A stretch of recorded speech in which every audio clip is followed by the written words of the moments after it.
வணக்கம் நண்பர்களே, இது VDL Vlogs. கதை கேட்கலாம் வாங்க.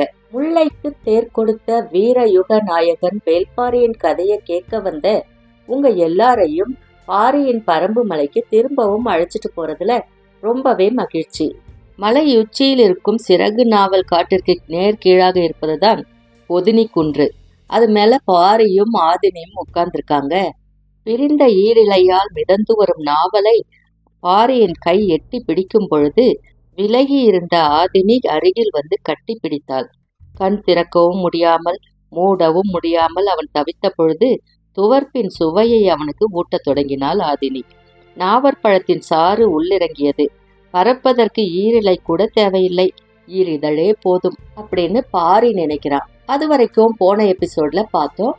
அதுக்கப்புறம் என்ன நடந்துச்சுன்னு இந்த எபிசோட்ல பார்க்கலாம். நாம கதை கேட்கறதுக்கு முன்னால நம்ம சேனலுக்கு சப்போர்ட் பண்ண அனைத்து நல்ல உள்ளங்களுக்கும் நன்றி. தொடர்ந்து சப்போர்ட் பண்ணுங்க. உங்க சஜஷன்ஸ் ஏதாவது இருந்தா கமெண்ட்ல சொல்லுங்க. வாங்க கதை கேட்கலாம். வீரயுக நாயகன் வேள்பாரி, பாகம் 59. பரம்பின் தலைவனான பாரிக்கு ஆதினிய மனமுடிச்சு எவ்வியூருக்கு அழைச்சிட்டு வராங்க. கொண்டாட்டங்களும் கூத்துக்களும் தான் எத்தனை வகை. விருந்துகளும் விளையாட்டுகளும் முடிந்த பாடில்ல. பொதினி வாழ் வேளிர்கள் இயற்கையின் அதிநுட்பங்கள் பலவற்றை கண்டறிந்தவர்கள். தாதுக்களையும் உலோகங்களையும் நுட்பமாக ஆராய்ந்தறிந்த மாமனிதர்கள். அந்த குலமகள் பரம்பு தலைவனை மணந்து எவ்வியூர் புகுந்தாள். மணமுடித்து செல்லும் குலமகளோடு 18 குடிகளை அனுப்பி வைப்பது பொதினி வேளிர்களின் குலமரபு. பச்சிலை, தாதுக்கள், உலோகங்கள், உடற்கூறுகள் என பலவற்றிலும் தேர்ந்த 18 மருத்துவ குடிகளை உடன் அனுப்பி வைத்தான் மேழகன். மதிப்பிட முடியாத மனித செல்வங்களோடு ஆதினி எவ்வியூருக்குள் நுழைந்தாள். பொதினி மலையடிவாரத்து ஊர். எவ்வியூர் பச்சை மலையின் உச்சியில் நிலை கொண்டுள்ள ஊர். மேகத்துக்குள் வாழ்வது போலவே எவ்வியூரின் பகற்பொழுது இருக்கும்.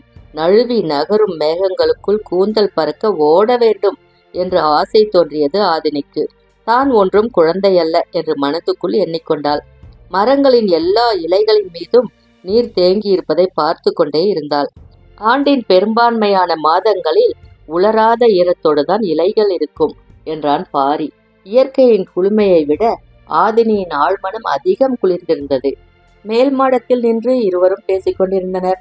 மாடத்துக்குள் மலர் படுக்கையை ஆயத்தம் செய்யும் பணி நடந்து கொண்டிருந்தது. எவ்வியூர் பெண்கள் பொதினிக்கு சென்ற அன்று மாலைதான் மணவிழா நடந்தது. அன்றிரவு பாரிக்கும் ஆதினிக்கும் தலைநாள் இரவு. பொதினியின் குல வழக்கப்படி குலச்சடங்குகளை செய்தனர். இரவு மலர்படுக்கை ஆயத்தமானது. படுக்கையின் நடுவில் ஆவாரும் பூவின் இதழ்களை பரப்பியிருந்தனர். அது மஞ்சள் நிறத்திலானது.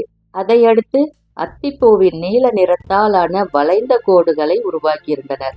3 கோடுகளை சுற்றி வெண்தாழையின் வெண்மை பரவி கிடந்தது. அதன் விளிம்பு பகுதியில் செந்தாழையின் சிவப்பு அணிவகுத்திருந்தது. அது ஒரு மாய படுக்கையைப் போல வண்ணத்திலும் வாசனையிலும் பெரும் மயக்கத்தை உருவாக்குவதாக இருந்தது. அது பொதினியின் பூப்படுக்கை என்றால் எவ்வியூரின் மலர்படுக்கை வேறு விதமாக இருந்தது. ஐவண்ண குறிஞ்சியினால் படுக்கையை ஆயத்தம் செய்தனர். பல்லாண்டுக்கு ஒரு முறை பூக்கும் குறிஞ்சி பச்சை மலையின் எத்திசையில் எல்லாம் பூத்து கிடக்கிறது என்பதை அறிந்து எல்லாவற்றையும் கொண்டு வந்து சேர்த்தனர். பொன்வண்ண குறிஞ்சியின் மஞ்சள் இதழ்களை படுக்கையின் நடுவில் விரித்தனர். பச்சை மலையின் வடகோடியில் மட்டுமே பூத்துள்ள மழை வண்ண குறிஞ்சியின் நீல நிற இதழ் கொண்டு நடுவில் இருந்த மஞ்சளை சுற்றி அழகிய வட்டம் அமைத்தனர். பவள குறிஞ்சியின் செம்மை நிற இதழ்களையும் பெரும் குறிஞ்சியின் வெண்மை நிற இதழ்களையும் மாற்றி மாற்றி அடுக்கினர். ஒரு சுடர் படபடத்து எரிவதை போன்றதொரு தோற்றம் கொள்ள செய்தது. வாடா குறிஞ்சியின் செந்நீல இதழ்களை விளிம்பெங்கும் வரிசைப்படுத்தினர். குறிஞ்சி காமத்துக்கான பூ.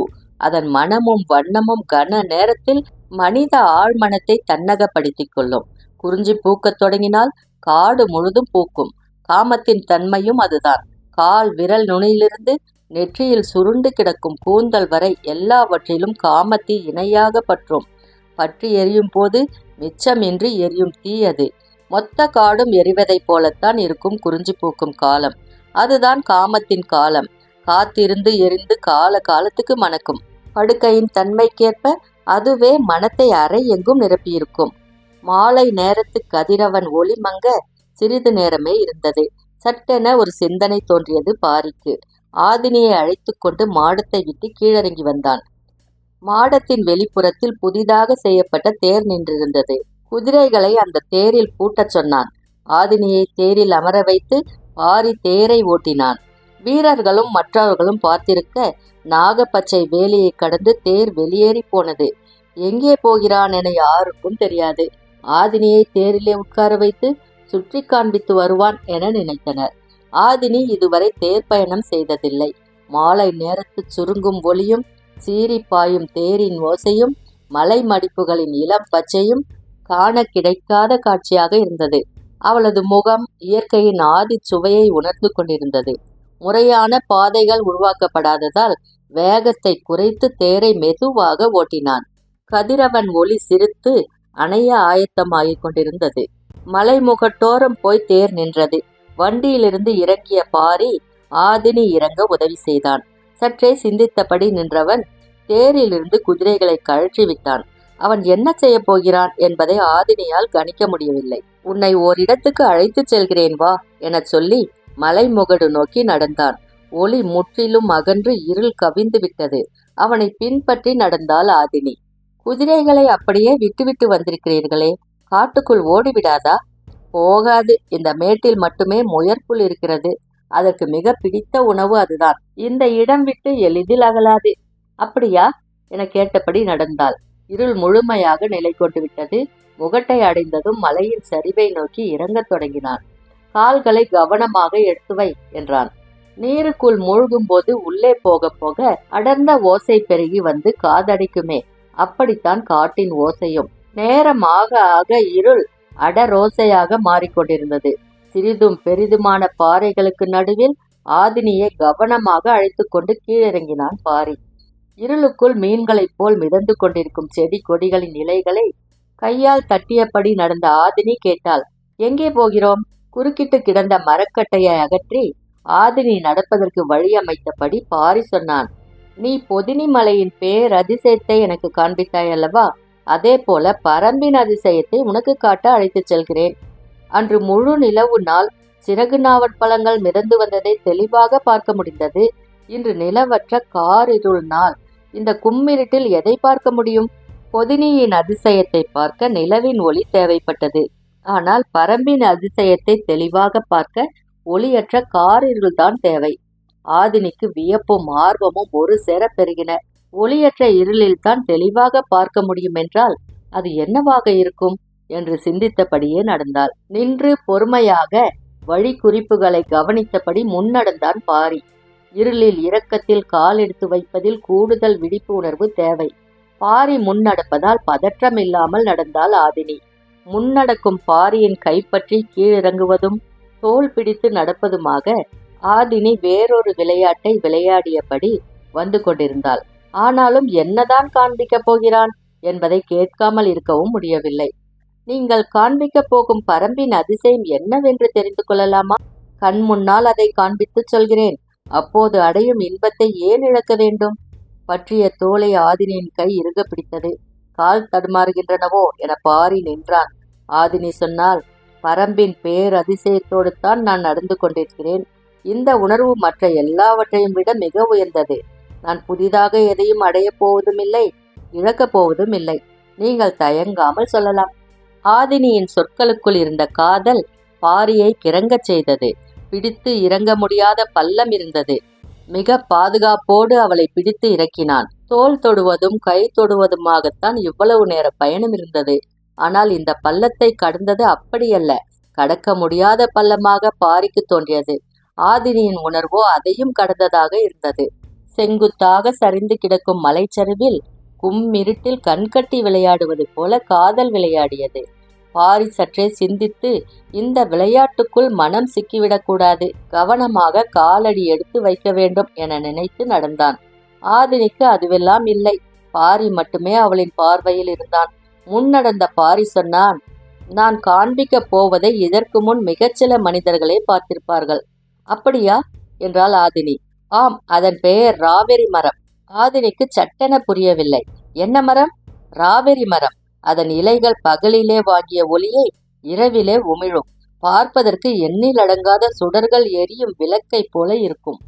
இறங்கி நின்றாள் ஆதினி. என்ன சொல்கிறீர்கள்? அப்படி ஒரு மரம் பரம்பில் இருக்கிறதா? ஆம், மழை நீரை உள்வாங்கிய மண் ஊற்றாக கசிய விடுகிறதல்லவா, அதே போல பகல் முழுவதும் ஒளியை உள்வாங்கி இரவு முழுவதும் வெளிச்சத்தை கசியவிடும். பார்ப்பதற்கு மரம் பற்றி எரிவது போல் இருக்கும். சொல் கேட்டு நின்ற ஆதினியின் தோள் தொட்டான் பாரி. கனவிலிருந்து மீண்டவளைப் போல மீண்டாள். இன்னும் எவ்வளவு தொலைவில் அந்த மரத்தை பார்க்கலாம்? சிறிது தொலைவு இறங்கினால் சரிவு பாறைகள் முடிச்சிட்டது போல் கிடக்கும். அங்கிருந்து பார்த்தால் எதிரில் இருக்கும் மலைச்சரிவில் ராவேரி மரம் தெரியும். ஆதினியால ஆசையை அடக்கவே முடியல. ஒளிரும் மரத்தை பார்க்க வாய்க்கும் அந்த நிமிஷத்தை அடைய மனம் தவித்தது. இப்போதுதான் இன்னும் கவனத்தோடு நடக்க வேண்டிய இடம், எனவே பார்த்து வா அப்படின்னு சொல்லிக்கிட்டே நடக்கிறாரு பாரி. நீங்க எப்போ அந்த மரத்தை பார்த்தீங்க? காடறிய பயணப்படும் போது தேக்கன் காண்பித்தார். பல ஆண்டுகள் ஆயிருக்குமே, அதன் பிறகு பார்க்கலையா? இல்ல, பகலில் அந்த மரத்தை நம்மால கண்டறிய முடியாது. அந்த மரம் பகல்ல எப்படி இருக்கும் அப்படின்றது கூட இன்னைக்கு வரைக்கும் யாருக்குமே தெரியாது. இரவு நேரத்துல எதிர்குன்றுல நின்று பார்த்தால்தான் கண்டறிய முடியும். அதுவும் நிலவில்லாத இது போன்ற காரிருள் நாள்ல தான், நள்ளிரவுல தான் நல்லா பார்க்க முடியும். அதுக்கான வாய்ப்பு இப்போதான் அமைஞ்சிருக்கு அப்படின்னு சொல்லிக்கிட்டே அழைச்சிட்டு போறான். சரிவு பாறைகள் முடிச்சிட்டது போல் திருகி கிடக்கும் இடம் வந்தது. அவற்றின் ஓரத்தில் நின்றபடி பார்த்தான். எதிரில் எதுவும் தெரியல, இருட்டா இருந்துச்சு. பாறையின் இன்னொரு முனையில போய் பார்க்கறான்.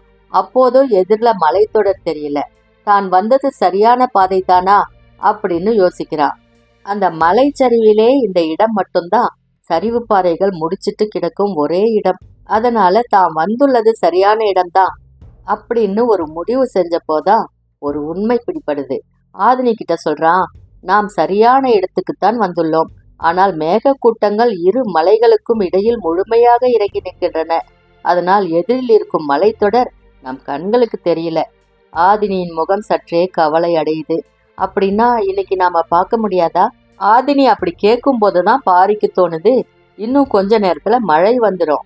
நான் இப்போ இருக்கிறது ஆபத்தான இடம். பெரும் மழை சரிவுன்னா சரிவு பாறையில மழை நீர் எதையெல்லாம் இழுத்துட்டு வரும்னு தெரியாது.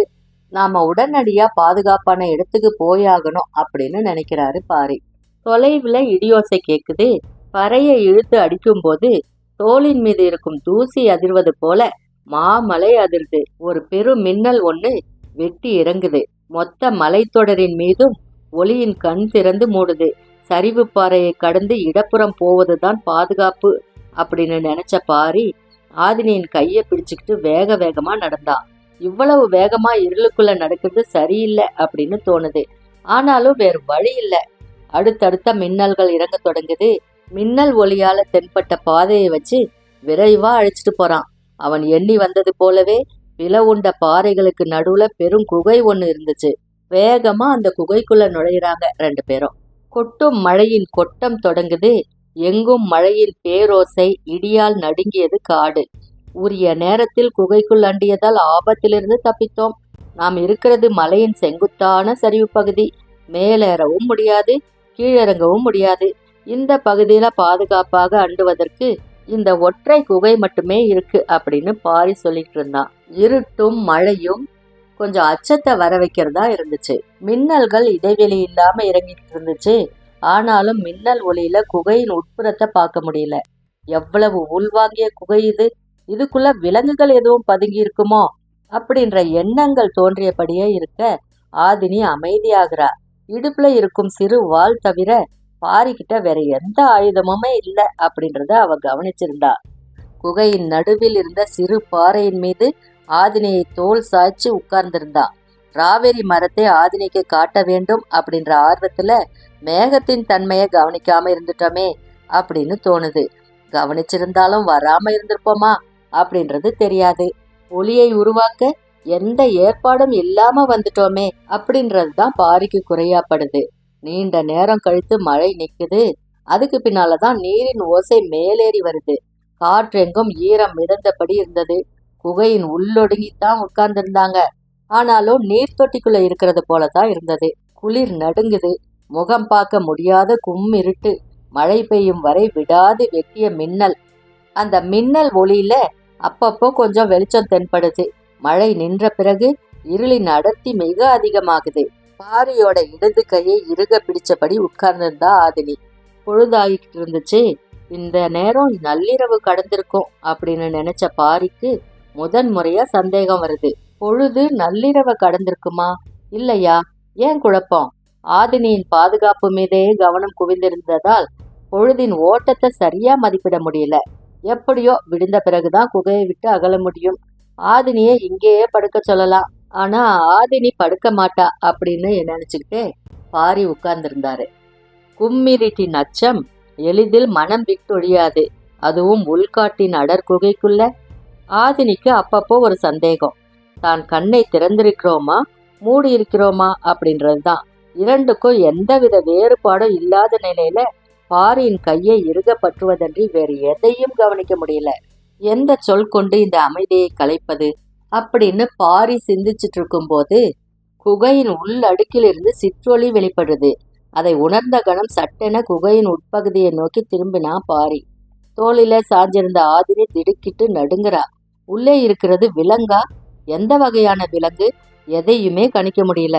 சட்டென குகையை விட்டு வெளியே போய் நின்று அதை எதிர்கொள்வது பாதுகாப்பானதா, உள்ளேயே எதிர்கொள்வது பாதுகாப்பானதா? பாரியால முடிவெடுக்கவே முடியல. ஒளியின் அளவு கூடிக்கிட்டே இருக்கிறது போல தெரியுது. ஒளியின் தன்மை எதையுமே கணிக்க முடியாததா இருந்துச்சு. பரவும் ஒளிக்கு பின்னால இருக்கிறது பாறையா, இருளா அல்லது மிருகத்தின் உடலா? எதுவுமே புலப்படல. இவ்வளவு குழப்பங்கள் வாழ்வில் இதுவரை ஏற்பட்டதே இல்லை. இயற்கையின் கணிக்க முடியாத கூர்முனையின் முன்னால் நின்று கொண்டிருந்தான் பாரி. காடறியும் காலத்தில் கூட இவ்வளவு பதற்றமான கணத்தை சந்தித்ததே இல்லை. இப்போ ஏற்படும் பதற்றத்துக்கு காரணம் ஆதினி. எது நடந்தாலும் அவளுக்கு பாதிப்பு எதுவும் ஏற்பட்டு விடக்கூடாது அப்படின்றது தான். ஒளியின் அளவு கூடிக்கிட்டே இருந்துச்சு. மஞ்சள் கலந்த வெண்ணொளி பாறை இடுக்கின் ஓரத்தில் நீரோடுவது போல கசிந்து ஓடுது. பாரியால புரிஞ்சுக்கவே முடியல. இது என்ன உயிரினமா, தாதுக்களின் கசிவா அல்லது ஏதாவது ஆபத்தின் அடையாளமா? ஒண்ணுமே புரியல. சட்டென ஆதினியை இழுத்துக்கொண்டு வெளியேறிவிடலாம் அப்படின்னு தோணுது.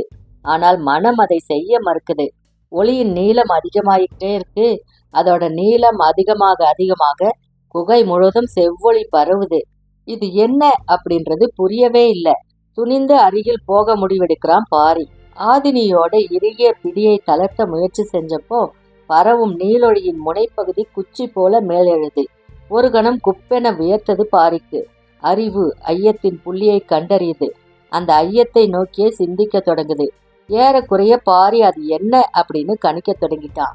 கொஞ்சம் முன்னால நகர்ந்து பார்க்கலாம் அப்படின்னு நினைச்சு அதுக்கு இடப்புறமா மெல்ல நகர்ந்து பார்க்கறான்.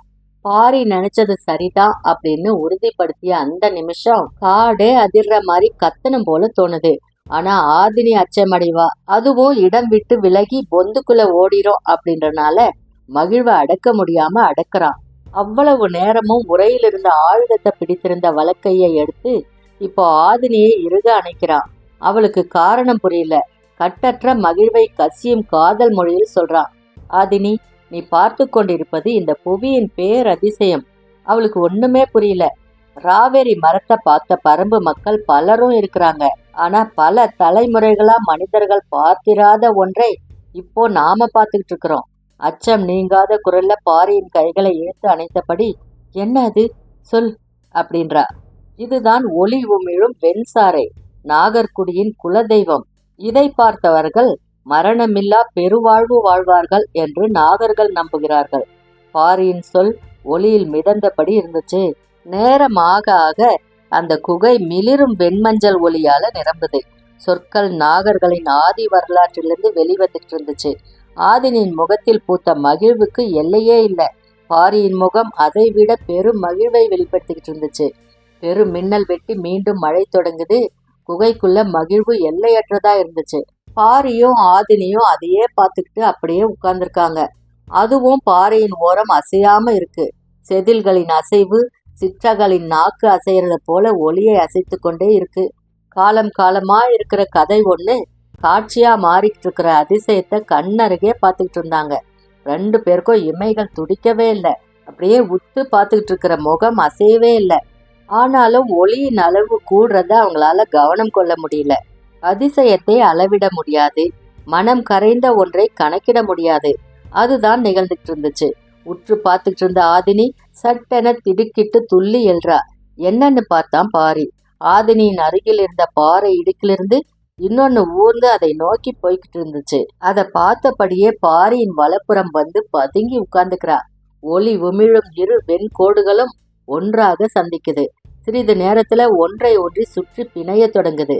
காற்றுக்கு அசையும் சுடரொளி போல வெளிச்சம் கூடி குறையுது. இரவு முழுவதும் ஒளிச்சுடர்கள் இரண்டும் ஒன்னை ஒன்று பின்னியபடியே இருந்துச்சு. ஆதினி பாரியின் கைகளை இறுக பிடிச்சுக்கிறா. அச்சம் உதிர்ந்த கணத்துல ஆசை மேலேற தொடங்குது. அந்த வெண்ணொளி பின்னுவது போல இருட்டுக்குள்ள இருந்த இரண்டு உருவங்களும் தயங்கி தயங்கி பின்ன தொடங்குது. மழையின் ஓசையைப் போல மூச்சுக்காற்றின் ஓசையும் கூடிக்கிட்டே இருந்துச்சு. எவ்வியூர் மாளிகையில ஐவகை குறிஞ்சி மலர் கொண்டு படுக்கை ஒரு ஓவியம் போல வரைஞ்சு வச்சிருந்தாங்க. ஆனா குறிஞ்சி நிலத்தின் உள்ளங்கைக்குள்ள காமம் தானே தனக்கான ஓவியத்தை வரைஞ்சிக்கிட்டு இருந்துச்சு. ஆதினி கால்கள்ல அணிந்திருந்த தண்டை இவ்வளவு ஓசை எழுப்பிய போதும் பின்னிய நாகங்கள் விலகவே இல்லை. காமம் விலக முடியாத விளையாட்டு. இவர்களை கண்டு நாகங்களும் விலகவில்லை, நாகங்களை கண்டு இவர்களும் விலகவில்லை. அது வரைக்கும் இந்த எபிசோட்ல பார்த்தோம். அதுக்கப்புறம் என்ன நடந்துச்சுன்னு அடுத்த எபிசோட்ல பார்க்கலாம். அது வரைக்கும் உங்களிடமிருந்து நன்றி கூறி விடைபெறுவது VDL Vlogs VDL. நன்றி, வணக்கம்.